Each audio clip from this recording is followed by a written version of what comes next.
As I said to your brother, thank God this wasn't me again.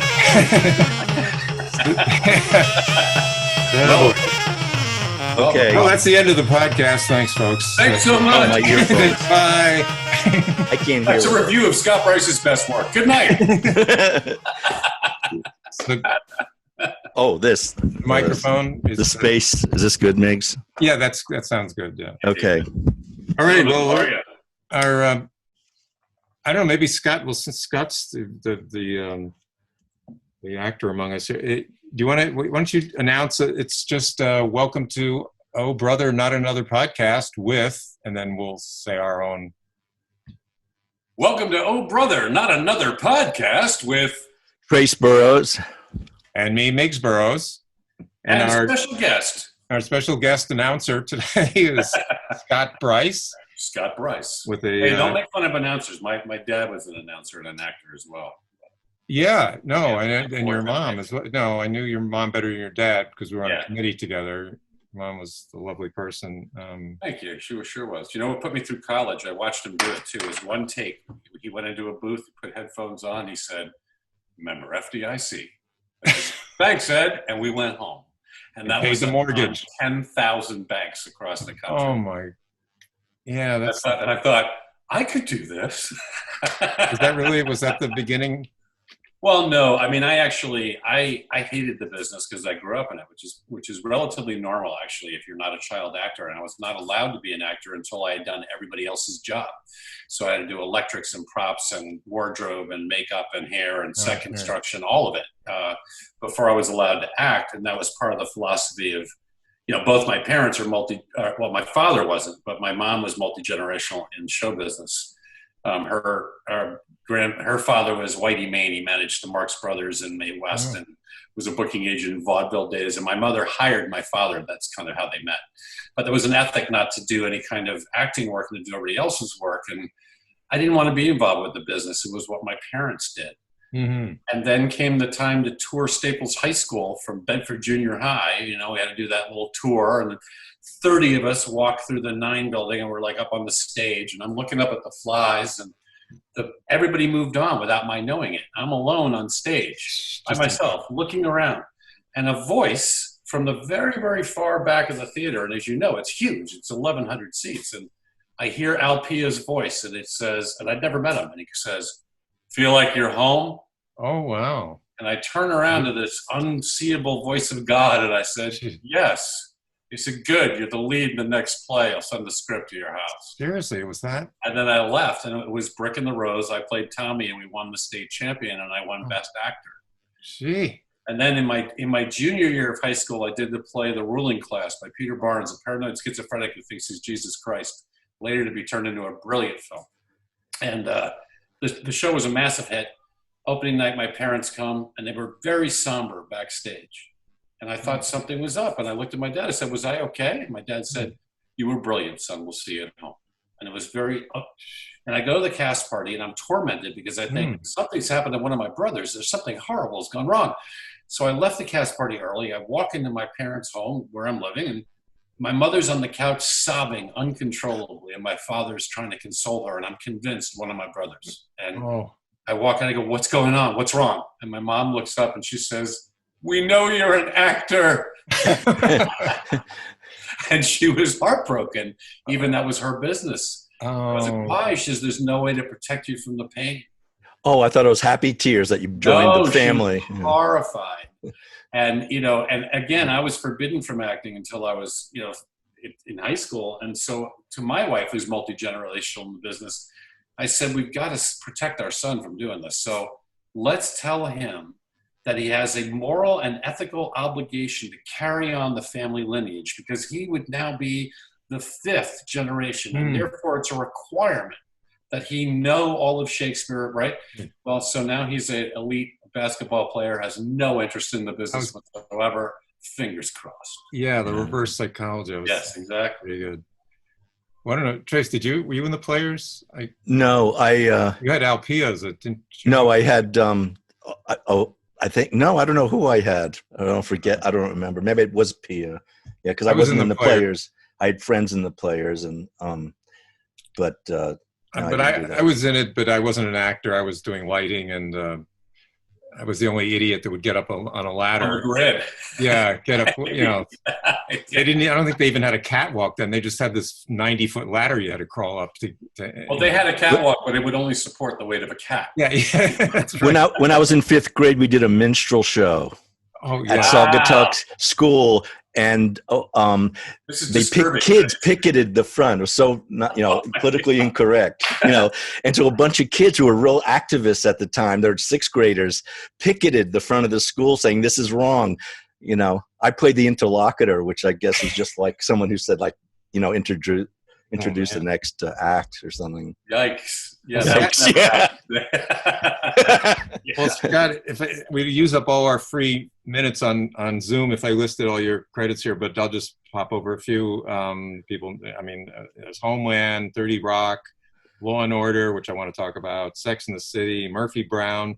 Now, you made a comment, well, maybe it was at Rachel's house, but you've been married, would you say, like, Well, I'm trying to remember how many times I've been married on television, but I think it goes like this. So it was Meg Ryan on As the World Turns, and then I married Joe on The Facts of Life, and then I married on TV Dad Annabelle Gurwitch, and then I married somebody else on As the World Turns, Marie Wilson on As the World Turns. I married Corky Sherwood on Murphy Brown, and I was Will Forrest, so that made her Corky Sherwood Forrest. And then I almost married Lisa Darr on Popular, but the wedding was interrupted on the end of the second season show, so we never actually got married. And I think that's it. So I'm looking at like 6 weddings. When I was younger, when I was only like 4, I had all 4 wedding photographs in my apartment in New York City. And so when I would bring a girl over, they would like see these weird photos, and I'd be like, I know, and they all died in some strange spiritual accident. Yeah. Can I get you a drink? And but yeah, I want to put them all together. Luckily, in real life, I've only been married once. But yeah. So your resume just says groom. I guess I was like, in the 90s, I was like the groom guy, and I got typecast as. I fit in all the tuxedos at wardrobe, so it was just easy. Yeah. What was your favorite? I mean, well, Trace was on a soap opera briefly, I think. I was on One Life to Live as an extra back in the 80s, late 80s. Yeah. And I played a policeman in a court scene. And I was with a woman who's my partner, and she was like saying, I didn't want the director saying, move here and walk there. And she didn't want to do that and was making a fuss. And I just wanted to be like in the background and just tell me what to do. And he threatened to kick me off the set. He stopped the whole thing. There were like 40 people and said, if I hear one more sound out of you, you're off. To you? To me, but there was no time to say it's her fault. He just heard noise. He's busy trying to coordinate the whole cast. And then, and so I couldn't. So that was that. I didn't want to. Let's start with the premise. I don't want to do what the director tells me to do. Yes, it was insane. Fundamental breakdown here. Yeah, it's crazy. She's in the wrong place, and she's just an extra too. You're trying to make a living in show business. So you were in As World Turns for what, like a decade or? Well, I did As the World Turns off and on. I mean, I was very, very fortunate. They let me come and go. And it allowed me to build a primetime career, which is incredibly important. I didn't know how difficult, there are no rules today. I mean, literally cross platforms, whatever, there's no rules. But back in the day, daytime television was a very, very specific thing, and primetime, very specific, and movies, very tough. And it was very hard to what was called crossover, incredibly difficult. And so when I got to primetime, how that happened and how I wound up on Facts of Life was when I left As the World Turns with my agents going, who knows what's going to happen? You got to know that. And I leave, and the show aired of my final episode. It turns out that all the girls on Facts of Life watched As the World Turns. Oh. And George Clooney had just left the show. And that was Nancy, Joe, the character Joe's boyfriend. And so Nancy goes, bring me Scott Bryce. And the next thing I know, I'm on an airplane out to Los Angeles in a hotel suite at the Mondrian. I'm working on Facts of Life. And I didn't even know at the time what a huge leap that was, a huge gift that was for me. And then a similar thing happened when I got into my first big movie, which is Up Close and Personal with Robert Redford and Michelle Pfeiffer. And getting that, I was released from the film like 7 times. And finally, I get a phone call because John Abnett, the director, really wanted me in the movie. And the studio didn't want to, I was a television person, so they were trying to, it wasn't big enough. And finally, he has me fly out for the table read. I'm the only part that has yet to be cast. So I go out to the table read. Everybody there's got the job. And I put my stuff down on the table, and then Robert Redford comes in and puts his stuff down next to mine. And I realize, okay, that's obviously the wrong place. So I go grab my stuff and I move it, a little further away from the king. And then Michelle Pfeiffer comes in and she sits down, and I notice that my stuff is now back next to Redford, between Michelle Pfeiffer and Redford. Well, this can't be the right place. So I go back to remove my things. When John Abnett's hands come down on my stuff, first get down the table, he goes, "You sit where I tell you." Ooh. And I went, "Oh, wow. He's sitting me between Redford and Pfeiffer." So I sit down, we do the table read. And when it comes to my first scene with her, it's going extremely well. She and I connected very well. And I watched the head of the studio lean over to casting and whisper in their ear, "Who the hell is that?" And he said, "Television." And then I went, "Oh, that wasn't even my name." Mr. Television. On the first day of rehearsal for the movie, and this I will never forget, I will be grateful to Michelle Pfeiffer forever for this.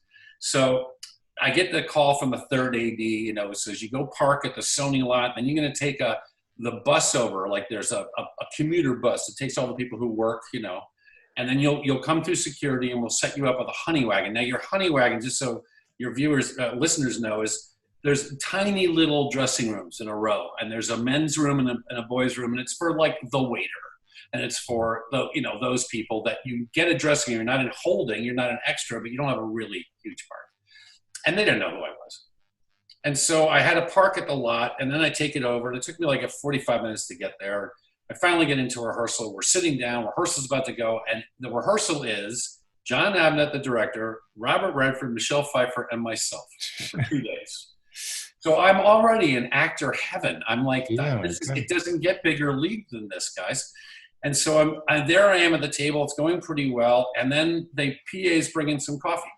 And they put down coffee for Michelle, coffee for Redford, coffee for Abnett. They turn and start to go. And Michelle says, "Excuse me." And they turn, and there was an edge in her voice. You could hear it. And, "Yes, Michelle?" And she says, "I believe you forgot coffee for my co-star." Ooh, nice. And at which point Redford goes, "Scott, why don't you take mine?" And I said, "Oh, no, Bob, that's fine. I'm okay. It's all right." And now there's panic, and a PA comes running over. "How do you like your coffee?"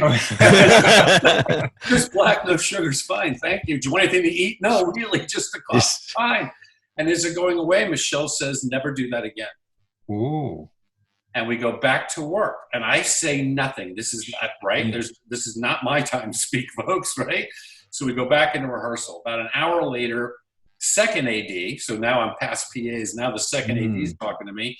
And he's asking for my car keys and the parking ticket. While I'm in a scene with Michelle, and kind of an annoyance, I hand it off, I'm not even thinking, and he leaves. And we finish the day, and at 5 o'clock, Michelle walks. That's it. She's got her kids. She's going out. And she has this beautiful star trailer next to Redford's beautiful star trailer. And she's got this playpen out for her children, and the nanny's there. And at 5 o'clock, she's a mommy again. I highly respect her. So she leaves first, Redford, then Abnett. I'm signing out last with the first AD, who now looks at me and says, "Mr. Bryce, will you be requiring a limousine service, or will you be taking your own car?"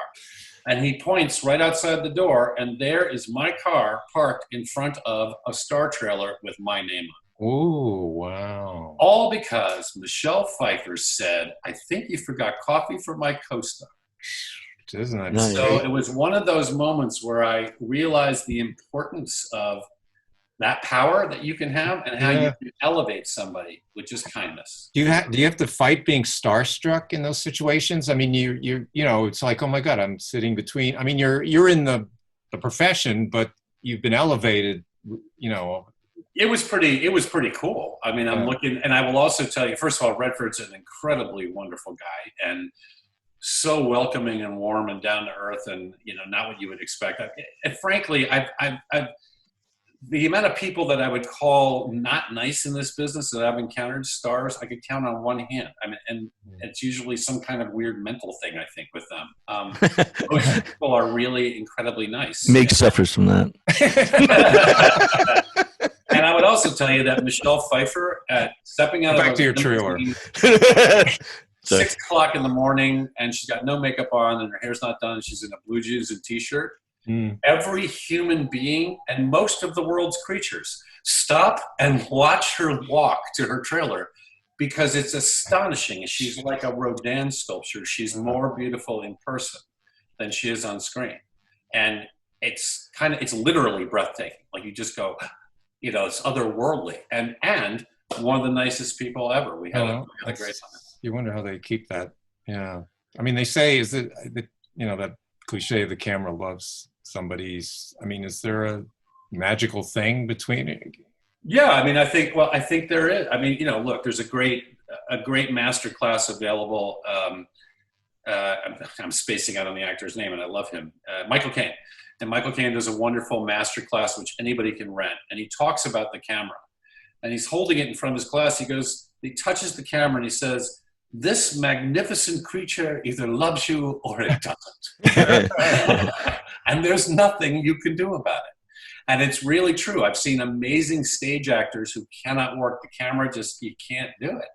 Then there's other stories like, and I won't use the name of who the actor is, but there was a stunt guy I know, a producer stuntman, Chaz Menendez, great friend. And he's working on a huge feature in New York. And he's looking at the monitor, and there's this movie star on the monitor. And then he looks off the monitor to the actual person sitting in the chair doing the scene. This is what we're looking at. And it's like a schlub.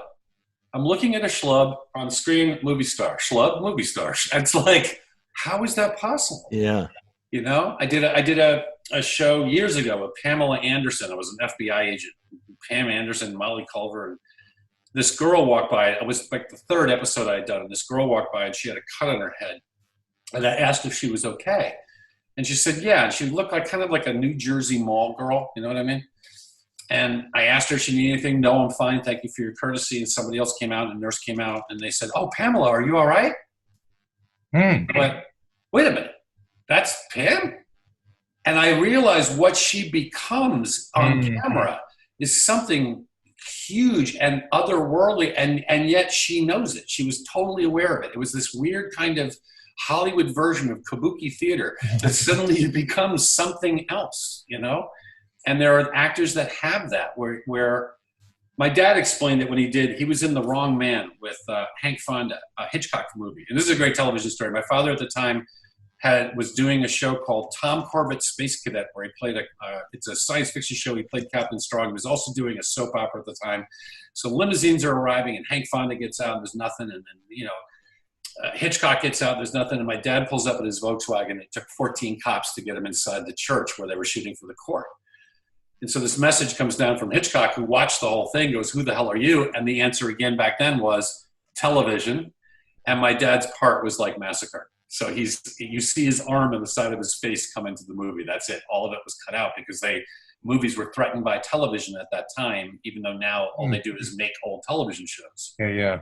But he talked about Fonda, and he watched this thing where he thought it was a rehearsal because Fonda was doing he thought nothing. I mean, he felt like he was just reading the words with nothing. And then Hitchcock goes, brilliant, print. And they were moving on. My dad was like, that was nothing. And then he saw the movie. It was brilliant. And it was like this incredible performance by Hank Fonda. And it was the moment that my father realized what less is more means, and how the reduced performance to the camera is so difficult for stage actors. We're used to hitting the back, the last row of the balcony. And when the lens focal point is inches from your face, it's a very intimate thing. And either you're going to have it or you're not. You get that close to somebody at a bar, you're not necessarily asking for the phone number. Today you'd be asking to go in a hospital. Yeah. Have you been tested? Yeah, speaking of which, briefly, how are actors? How have you and or friends adapted to this? Are there what's the new model for entertainment for you? We don't know yet. I mean, let's start with this, that I really believe this too shall pass. Yeah. I really believe that, and I've looked, the Spanish flu came and it was devastating to the world, far worse than this. And it went away. It came in spring, came back in the winter. It was horrible. And we haven't had it since. So we've been here before. These pandemics do happen. This will pass. I hope it changes us in a core way that we're aware of our environment, of our world, Sure, yeah. of our families, of our stuff. We've been put in timeout, and may good things come out of that. That said, everything in production is obviously put off. Now, Chris Noth and a few other friends of mine, Tamara Tooney, who's like my sister to me, literally, we were that close. And we were laughing about 2 years ago at a bar talking about how there's now these audition on tape things. So you don't have to come in, just audition on tape and submit it. And I was laughing, thinking, first of all, that's the end of casting directors. They don't know it yet, but the producer will just go, send me your tape, and I'll have my assistant cull through it, And then we laughed and we said, actually what's coming is, because it'll be way cheaper, we're just going to send you a green screen behind you to all the actors that are in, and you just do your lines. And we'll cut it all together later. We'll turn it into a movie. And we joked about it. We were thinking about making a little TV show, like a 15-minute show, based on self-tape at home. Now it doesn't, that was a joke. And now it seems like, we'll see. Possible. It's possible. Sure, if everyone was equipped with a screen and everything. Yeah, but the theaters, the theaters were closed in 1918 and 19 as well. And it looked horrible. And people wearing masks in the city of New York, and 650,000 dead in Manhattan alone. At the time when the population of Manhattan was way, way, way less. Somewhere like 50 to 70 million worldwide. Well, 2 years later starts the Roaring 20s. Yeah. And this incredible economic surge and sexual liberation that had not been seen before, which may have come from inability to touch each other. Pent up stuff. I don't know. Yeah. But I feel like it will pass. I hope that we learn lessons from it that I believe we're supposed to be learning. Yeah, no, it's Trace, did you have a... No. Oh, okay, I thought you looked at your... I was just curious, did you study acting in college? Did you do that? Or? Yeah. After Staples Players, which I got to tell you, Al Pia is a remarkable teacher. And if you look up the list of Staples Players alumni, it actually is jaw-dropping. I mean, going back even before Al Pia, it's Christopher Lloyd. It's like it was a Staples player. Right, yeah. It goes on and on and on. And then I went to Juilliard, which I left before I graduated, which is not unusual. I left of my own choice. Half the classes told to leave by Christmas. It's like really brutal. And so I did a lot of training there. And then I did training where you're supposed to do it, which is the regional theaters. And unfortunately, the regional theaters are really struggling now. But that used to be where I would work with people that were better than me. I learn the most when I'm working with people that are skilled at it and are better than me, and then challenge me. Well, Trace and I both apprenticed at the Playhouse in different times, and I went back further, but in the '60s. But the regional, you'd get movie stars and Broadway stars in the plays at the Playhouse. These plays that would move around the country, and they were great to watch. But you don't have as many of the big stars that go to play, do that anymore. Like back then, all the major film stars would do that kind of thing. Yes, and now they feel like it would be beneath them, which is too bad, because that's too bad what's happened to the theater. The theater has been, there's two sets of theater now too. I mean, there's the giant spectacle, as there is in Hollywood. If you look what's happening in movies, Hollywood is doing the blockbuster and insane. Everybody's in a giant blue room, and people are saying, the dinosaur's bigger. Everybody's trying to make it up, and then there are these small little intimate films, and those are the ones that seem to take home Best Actor Oscars, Best Act. Yeah. What's one of your favorite films? Like of all time? Yeah, or a top 5 or whatever. Lawrence of Arabia. The Wizard of Oz. Yeah. Which frankly has got the most terrifying tornado ever built. Isn't that amazing? And it was made out of like a stocking, was it? It's a 35-foot piece of fabric cut into a long triangle, spun up. It's like, millions are being spent now. And that was way, way better. There are so many films. An Affair to Remember. My Favorite Year. There's so many. There are so many films that it's hard for me to say what's my favorite, because that it changes so often. I think I look at movies as I get older. I see the story in a different way. I can see a play again a second time as an older human, and it reflects to me differently. It has different messages for me. There's something so alive about theater versus film. Film is an extraordinary medium. It can tell amazing stories in this incredible breadth. But to have the intimacy of the human being in front of you, who is the character, who is going through it, and you're watching it in real time. And there's a moment, as my father explained it to me, there's a moment when the audience becomes a character. And you can actually hear it happen. And I learned that you can hear it. So if the play is good, and the better the play, the earlier it happens. And something like, Raising the Sun, maybe it's like 5 minutes in, where all of a sudden you realize that all these people who come from different lives, they're different ages, they're different genders, they're different politics, different beliefs, and yet all of them just chuckled at the same moment. All of them just wept at the same moment. All of them just had this universal human moment of connection. And that's the gift, I believe, of storytelling. Humans are storytellers. We always have it. The guy who could tell the story about the hunt the best at the fire while we're the caveman drawings. That was the movie star of his day. Religion and churches became theatrical events, and now we've got this. I think it's a human contact that we need to see each other's stories and to see if where's the human connection. And the three of us, we have completely different lives, and yet here we are. There's a deep connection that we have, and we need to celebrate that and to find that. And I hope that in this separation with COVID-19 that we hunger for that enough. And I don't mean like false contact. I mean real connection. It's not about I want something from you. It's about how are you? I even noticed, this is a good way to end because we're out of time, but I even noticed on CNN, the reporters, they're really, a lot of them are, broadcasting from their own homes, but their conversations are much more personal.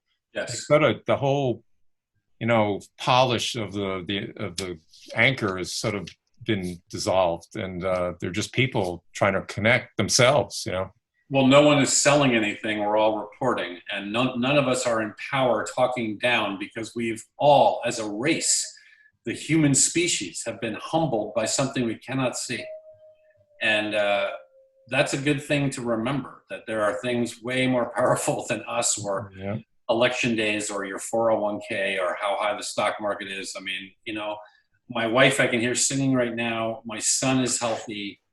I've eaten today. There's some basic stuff that I think we can just be gratitude and humility. I would love to see come of this. Great, perfect. Well, we have to say bye because Zoom's about. Thanks so much, Scott. Scott Bryce. Thank you. Absolutely. Thanks, guys. Great to talk to you. Take care. All right. Bye. Bye.